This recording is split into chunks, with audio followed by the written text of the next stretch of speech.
Hello, everybody, and welcome back to another edition of A Handful of Hope.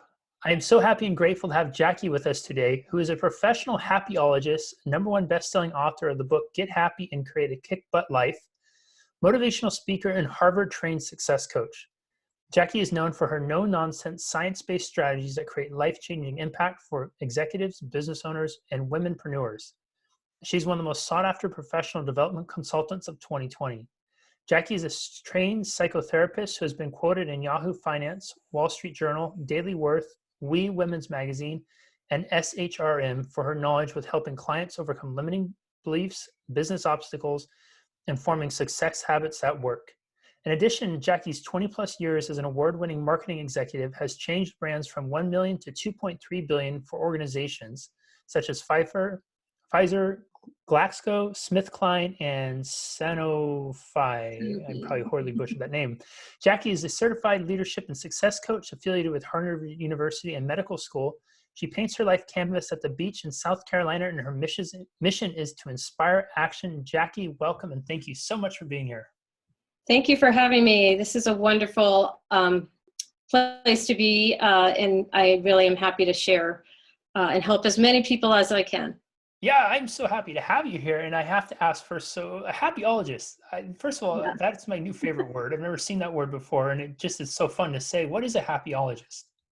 So if you aren't familiar with positive psychology focuses more on the science of happiness.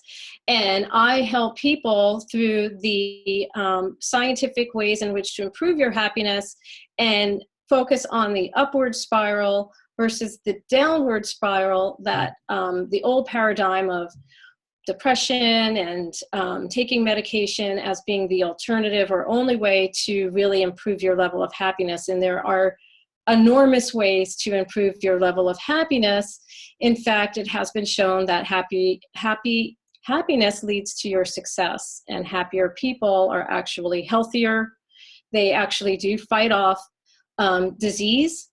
They have lower levels of stress, and they enjoy what they do. They're more productive, and therefore they actually do make a better income because of it. So happiness is overall good for your health, and it affects all the other well-being areas of your life. And that is why I am such a huge advocate for other people to be an advocate of their own happiness, and why choosing happiness is so relevant and crucial to not just your short-term choices, but your long-term choices to have sustainability in all areas of your life. So, and especially now during this pandemic, I think it's really difficult overall for people, whether you suffer from anxiety or depression, or you're starting to experience that, because isolation is extremely detrimental to our mental health. Isolating is not healthy, and it's important to surround yourself with people who lift you up, which is, even more of a feat right now. So hence, I think many of us are doing Zooms and things that actually help us to connect. People need people. Yeah. So it's really, really important to recognize that, people are here for each other in new and exciting ways too. Yeah, it's true. Like you and I were sharing off camera. One of the things that's been really joyous for me during this whole time is I've met so many new people that I've never met otherwise because of the disruption in my day-to-day. And it's been really enriching for me. And it didn't make me as aware as I was, or it made me more aware of how much I really valued connecting with people, and how much I appreciate that. I want to come back to this happiness as a choice piece and then tie it into the loneliness. I've always been a big believer of happiness being a choice. But inevitably, you say happiness is a choice, and there's pushback for it. Oh, you think I choose not to be happy? What do you mean? It's easy for you to say those kinds of things. Why do you feel people resist that notion that happiness is a choice?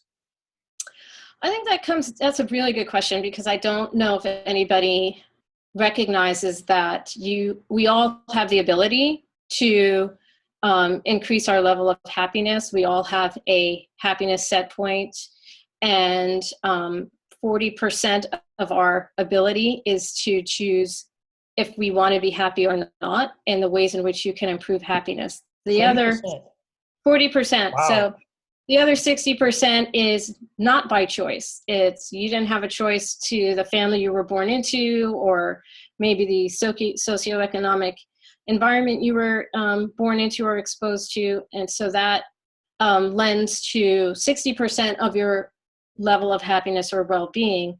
But 40%, which now I think might be 50%, I think, because there's more research behind it, is where you do have the ability to improve your level of happiness. So the pushback, I think there's two ways of looking at it. One, sometimes people feel like you can't get something for free, and they take advantage of the fact that your happiness is actually free.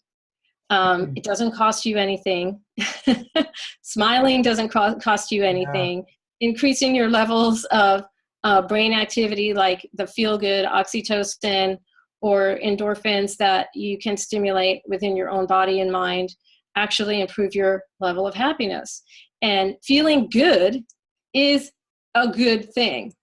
And so some people have some self-worth or self-limiting beliefs behind their worthiness of happiness.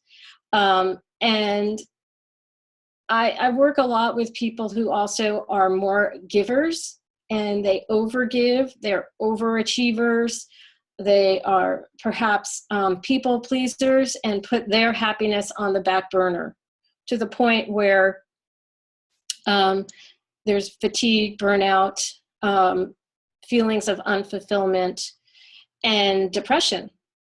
And so, happiness is like putting the oxygen mask on yourself first, right? Take care of you first. Know thyself. Listen, go within. It is happiness is a inner game. It's an inside job.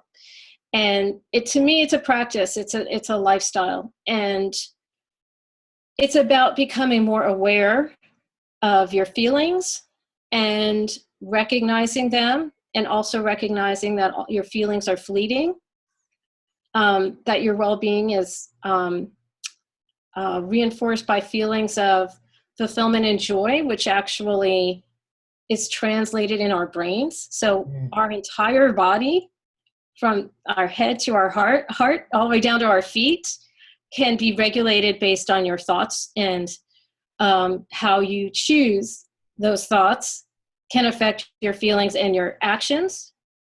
And I think one of the missing pieces that a lot of people don't talk about, two missing pieces. One is compassion, having compassion for yourself. And this becomes a form of a controlled emotional response.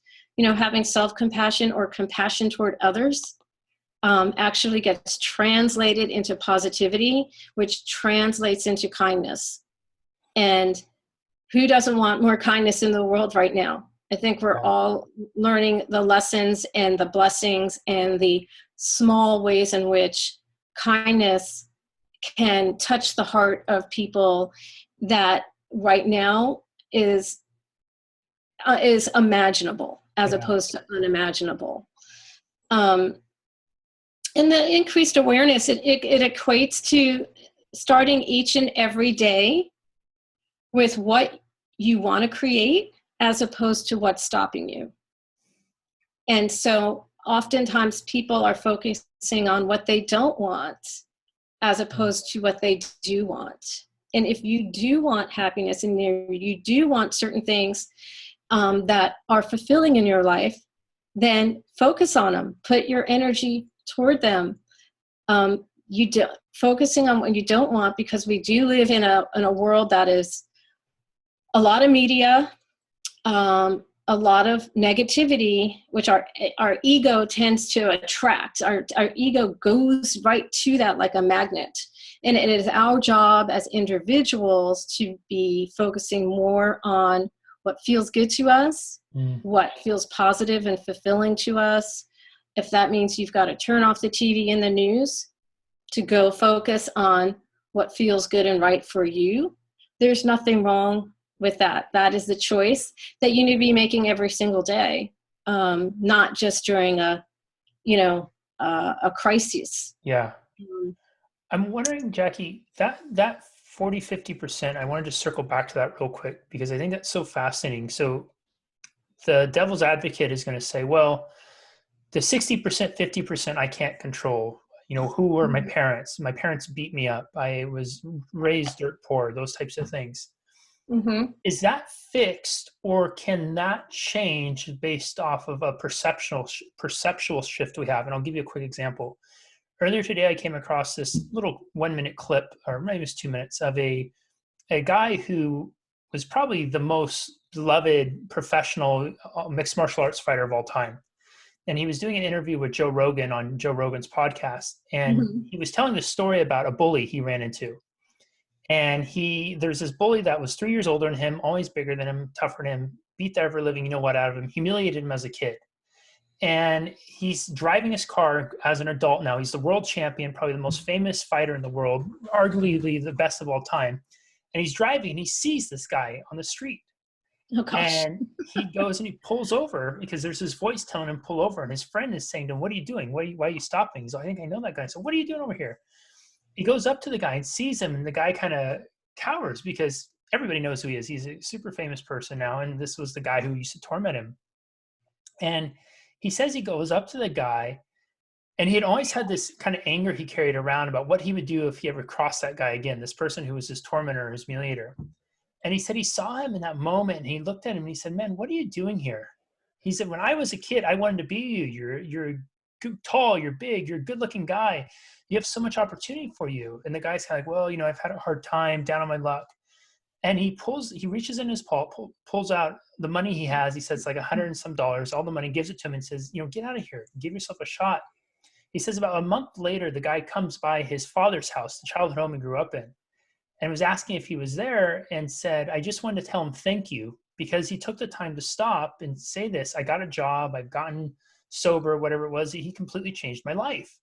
And so then the fighter guy is saying he felt so good in that moment. He felt so immensely good. And he had almost this place of gratitude for the thing he went through in life, because not only did that compel him to figure out what his passion was in this martial arts thing, but now to come full circle, it became one of his greatest sources of gratitude. And it was so freeing. So that's a long way of asking that 60 to 50% that we may not have control over, can it change if we have a perceptual shift later on about our sources of happiness? The answer is absolutely yes. And I appreciate you sharing that story, because I think a lot of what we learn about ourselves is usually in the toughest times we've ever experienced, because you learn about how strong and resilient you are, and you also learn how to bounce back. So you can choose to bounce back in a way that might be equated to anger, or you can choose to bounce back in a way that equates to compassion and generosity or gratitude. And so there's two ways in which almost every successful person begins to have these very important beliefs, okay? Belief number one is the future can be better than the present. So that even though you might be experiencing something now that doesn't feel so good, it doesn't mean it's forever. And the second belief is having the power to make it so. So that you, me, everybody, we all have a power within us, a life force that is so empowering that you can use it in any way that you really want. And that power also is related to our brains, because our brains are malleable. We have the ability to change or retrain our brains. And by doing so, you have the capacity to go from a stuck mindset of maybe staying in that point of being the victim, or you can retrain your brain to a a growth, or what I call thrive mindset, to be to have your test be your testimony, to go from, victim to victor. And that might equate to, having to go within, learning the lessons, doing some work on yourself. And, I grew up as a dyslexic kid, so even kids can be mean. I was bullied even as a little kid because I was the shrimp of the class. But plus I was dyslexic, not that the other kids didn't know that, but I already felt inadequate. And so I was really hard on myself. Plus I had these kids kind of picking on me. Yeah. And so, I could have chosen to stay a really shy kid who, didn't feel like she could accomplish anything. And I could have hung on to that. But instead, I chose at one point in my life that I'm like, I'm not going to stand up for this anymore, because one, I know that I'm a good person, and I know that I have the capacity and the ability to learn whatever I want to learn and reach my own true potential. And that is not based on what's going on around me. It's based on a feeling that I have of knowing myself and becoming a better person, because I want to feel better about me. It doesn't matter about what other people are using their perceptions as me claiming that perception. Yes. And so perception is a huge, it's like what Carl Jung says, I am not the problem. I choose to become, I forget what he said now. I am who I choose to become, as opposed to not taking the problem and having it define you. So you, as an individual, at any point in your life can decide how you want to define yourself. And I think it's important to recognize that each and every one of us is a leader if you decide you want to take on self-leadership. And that takes a strong belief in self and retraining your brain and almost feeling sorry or maybe compassion for those people who have their own hurt within themselves, to be taking it out on other people, which I don't think is right, obviously. Yeah. That hurt people. And they probably don't even know what happiness looks like. You mentioned a minute ago, I want to dive a little deeper in this, that it's often during our toughest times that we really learn who we are. We get a scope of who we are and what we're made of. And that, my mind just went blank on it. But right now, I'll come back to it. It'll pop up in just a second. Right now, many of us are going through, at the time of this recording, it's April 21st, 2020. We're right in the middle of the Corona, COVID. People across the world are on lockdown, sheltering in placing. Many have lost their jobs. They're facing uncertainty. Even if they work for what we thought was a very stable company, Disney's laying off people right now. Virgin Australia just went into to hire outside people to see if they're even going to be able to make it through. Like big, huge companies have been around for a long time. And there's so much uncertainty, and there's so many people that are in that space of, gosh, I'm getting pushed. And then on top of that, they're isolated, they feel alone. They're getting squeezed from multiple angles. And this is an opportunity for them, I think, to see that resilience, but they may not be thinking that way. This is the second piece of it. I mentioned that we have this feeling or this sense of something. And I think that most of us have at some point in our life this sense of something more that we could be, feel more, be more, do more. I call it the quiet whispers of the heart. And the challenge to listen to that, right, is when we have the noise in here screaming so much. Well, the economy, your job, your this, your that, your house, your rent, your mortgage. the person who's in that space right now, Mm-hmm. who's struggling, who's listening to this and says, okay, happiness is a choice. I'll play. But I didn't ask for any of this other stuff going on. I feel sad. I feel lonely. I feel anxious. I feel maybe even depressed. What are some things that we can do if we're in that space right now that might help us start to turn the page on it and get us out of that going from that kind of almost victim to victor, going from that evolution of this is defining me to I'm going to define how I show up during this time? Right.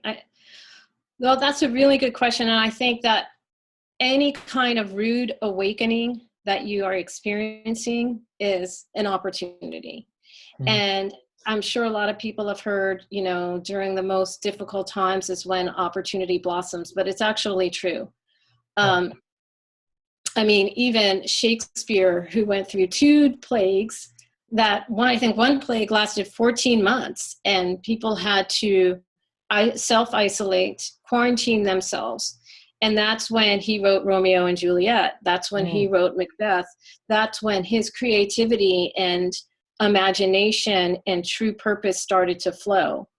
And so, and I'm not saying that, everybody's Shakespeare. What I am saying is that you have an opportunity now to hit the reset button, and that your job and your title is not who you are. That's just one facet of part of your life. And you have actually an opportunity to decide what it is you want to control. So you can't control a company, going into bankruptcy or not being able to continue employment for people. And you can't control the pandemic right now other than taking care of yourself, washing your hands, staying at home. So focus on what you can control. Taking care of yourself right now is so important. I think a lot of people have a hard time doing that. They're so busy working, and becoming their title that it's become their purpose. And then they become lost in who they are, because so much of what they do is what they've become. But we are not our jobs. We are not our titles. We are really all people who have a heart and have maybe a higher purpose in our lives. That doesn't mean, obviously self-isolating, anxiety, depression doesn't exist, because of course it does. So then come up with your short-term and long-term plan. I think that when people feel stuck or lost, it doesn't mean they're in a bad place. It just means you don't have a plan. So come up with your plan. What is your short-term plan, and what is your long-term plan? And what do you want it to look like? Don't have it be based on, don't have your destiny be based on somebody else's idea. Be in control of your destiny. You are the driver in the driver's seat. You're the CEO of your own life. So there are other ways to make money. There are important ways to take care of your well-being. In fact, well-being there's 3 levels of happiness, actually. The first level is global happiness, which is laughter, dancing, friendship, everything that everyone's craving right now is global happiness. That is the things that are really temporary feelings of joy and fulfillment, is that socialization, being around others, laughing. All those things are important. We need those. We need to have laughter. We need to have people in our life. But that's just the first level of happiness. The second level is well-being. Our well-being, our finances, our community tribe, our health, our living situation. These are all social components to your well-being. So if you're concerned or you have fear of your well-being being maybe depleted or not working right now, you still have the control to improve your well-being. Don't allow what's going on around you to be the compass to what you have the ability to do. This is a time that we're all feeling stretched, and it's a time to get creative. The third level of happiness is spiritual happiness. That is the ultimate level of recognizing what my true purpose is on this planet. What is your passion? And finding that sweet spot to help others and at the same time monetize that. So that is the true level as spiritual happiness, is doing our purpose in this world and feeling fulfilled by doing that. So there's two ways you can look at this coronavirus. Some people might look at it like, thank God I don't have to go to that job anymore. They may not have even liked that job. Yeah, absolutely. This could actually be an opportunity for you to decide, what is it I really want to do? Maybe you want to start your own business. Maybe you want to write that book. Maybe you want to, help other people in ways that you always wanted to do, but it's going to happen sooner than you planned. So that could be your long-term plan, but that doesn't mean you can't do short-term actions to start putting that, into place and doing what sustains you. Yes, you need to eat healthy. Yes, you need to have a roof over your head. Yes, you may not be able to pay all your bills, but pay what you can, because we live in a sustainable world. So we all need to be contributing in some way to keep a roof over our heads and to keep, food on the table. And don't be afraid to ask for help, because that is why we're all here. We're all here to help each other. Really, that's why we're all here. We're here to help each other. And if you are having a hard time, and you are feeling anxious and you are feeling depressed, there's lots of resources out there, including the United Way, who's helping people monetarily and with money, to help close that gap. Yeah. There are self-help resources and nonprofits that are helping people with their anxiety and depression. There are, like what you and I are doing right now. There are meetups now on Zoom. Yeah. So if you are not feeling a sense of community and you are isolated already, but there are ways to overcome the self-isolation, is join a meetup. They're free. Yeah. People are joining all kinds of meetups right now. There's games you can play on Meetup right now. There's support groups. There's entrepreneurial support groups. There's I want to start a new business group. There's, mom and parenting support groups. There's so many different resources out there that are available that cost $0. It only costs you really your time. So how you utilize your time is the best way to play offense as opposed to playing defense. And I think part of what has thrown people for a loop is that nobody, this wasn't what we all, asked for. It kind of put a boomerang in a lot of people's lives. Especially people are upset because they've been planning their life, and they have a life agenda, and this really doesn't fit their life agenda. So it can be very upsetting. And we don't want to turn anger inward, because that turns into what is known as depression. And we don't want to keep looking ahead to the future in a way that is doom and gloom and fear, because that creates anxiety. So what do? You focus on the present moments. You focus on right now. You focus on breathing. You focus on gratitude, what you do have. You align your mind and your body in a place where you feel inner zen. And it's amazing how 6 minutes of meditation can retrain your brain and can actually increase your happiness set point, to the point that it can change your entire day, because you set a new feel-good intention of how you want your day to be, as opposed to how you are thinking the world is supposed to be on your behalf. I love that. Jackie, I have so much I want to ask you, but we're going to have to wrap it up because in the interest of time, I Everyone, I encourage you to rewatch, whether you are a seasoned and very happy person already, or if you're working on your happiness game right now. There is so much that you can take away from this, whether it's the idea of looking at those 3 different levels of happiness and trying to rise up in one, whether you're going from global to trying to get to the spiritual level, or you're just really focusing on global right now, to recognize that you have choice in this, that there's a focus on the present moment versus getting locked in the past or getting the doom and gloom in the future.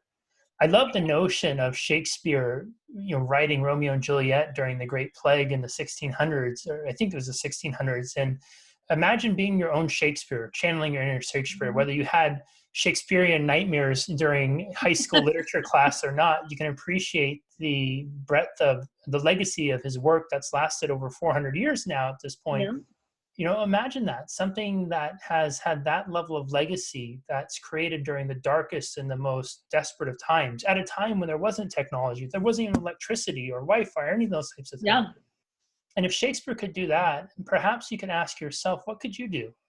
Remember, Shakespeare, before he was Shakespeare as we know him, he was just some guy with a dream, just a human being with a pen and a paper and some ideas floating around his head, and probably a bunch of people told him, this is stupid, it'll never work, and all those types of things. But he believed in, you may be in a situation right now where the world is pushing you, you're getting squeezed, you're getting challenged, it's a struggle to be happy. But ask yourself, really, what's the magic inside of you? What could you create? If happiness was your priority, what would that look like? I love what Jackie said about your canvas.